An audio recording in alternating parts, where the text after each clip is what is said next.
Good morning, everyone. Well, again, you find me in my office. The office is something that you inherit, so not necessarily made for you. So we've got these rather strange little buttons that are sitting in the background and things that are attached to the wall. Hopefully it doesn't distract too much from the crucifix, which is probably the most important element. The gospel today is Matthew's gospel and talks about it is the Lord's Prayer. Interesting thing about the Lord's Prayer is that there are two versions. The other one that we find in, I think it's Luke's Gospel, is very much shorter. And it's just one or two lines, which kind of says the same thing, but not in the same words. But one of the things that Jesus says, the reason why he gives us the Lord's Prayer, he says, don't babble when you pray. Don't just carry on. And that's the accusation that he had towards the Jewish leaders and maybe the early Christians, that we get into routines and babbling. We just say lots and lots and lots of words. I sometimes feel guilty myself of doing the same thing when we do the office, because you're repeating the words of the Psalms. So there's always a challenge to refocus again on what it is that you're saying.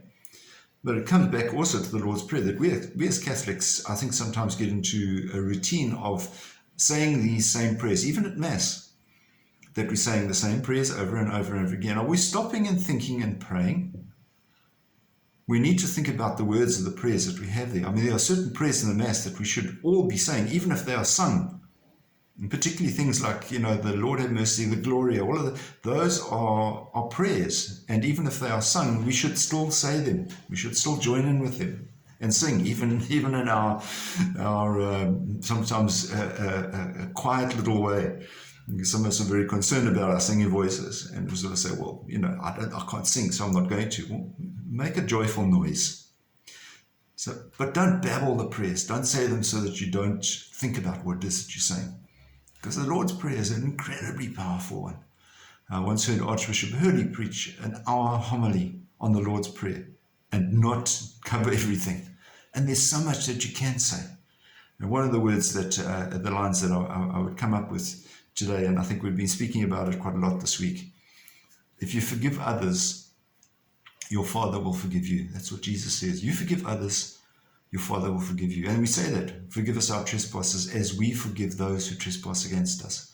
So wonderful words in there, and I invite you to pray the Lord's Prayer slowly. Look at each line and see what it is that Jesus has taught us. It's a wonderfully powerful prayer. May God bless you today, and may God keep you safe. We'll see you again. Bye-bye.